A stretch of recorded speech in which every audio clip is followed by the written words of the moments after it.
Pour répondre à la crise climatique et au manque de végétation à Lille, la Ligue protectrice des oiseaux a planté 2500 arbres pendant 3 jours dans le quartier du faubourg de Béthune. Grâce à Paul Marten, le président de l'association, tous les créneaux ont été complets.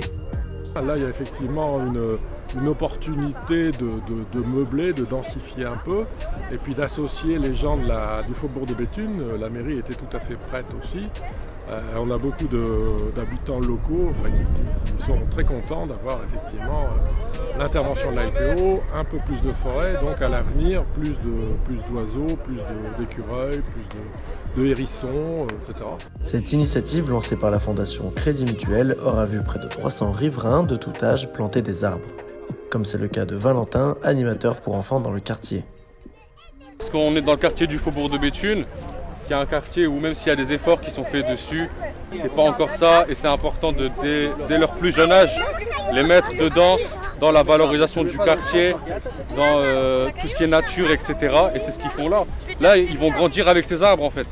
Et ça, c'est intéressant pour eux. Pour Christelle, élue municipale dans la mairie du faubourg de Béthune, cette micro-forêt est un moyen de sauver notre biodiversité.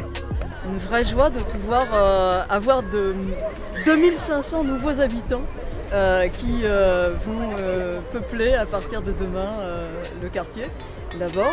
Ensuite, d'un point de vue, j'allais dire, de la nature en ville, ça va donner quelque chose d'extraordinaire parce que ça va lui faire un nouveau poumon de respiration, de découverte aussi de la biodiversité parce que ces plantations vont obligatoirement ramener de la biodiversité.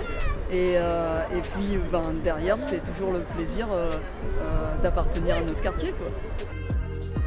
À l'origine de ce concept également, l'entreprise Biforest, spécialiste de la création de mini-forêts urbaines et participatives.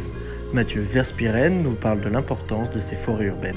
Nous, on est des passionnés de nature, on fait ça, on crée des poumons verts riches pour la biodiversité, au plus près des habitants, et on est ravis de le faire avec la LPO, qui sont aussi des passionnés des oiseaux, parce que là, ça va être vraiment juste une grande maison pour des tas de petits passereaux et une vraie cantine aussi pour eux. La mairie de Lille a déjà prévu que plusieurs initiatives de ce type verraient le jour prochainement. En attendant, vous pouvez vous rendre sur le site de Biforest.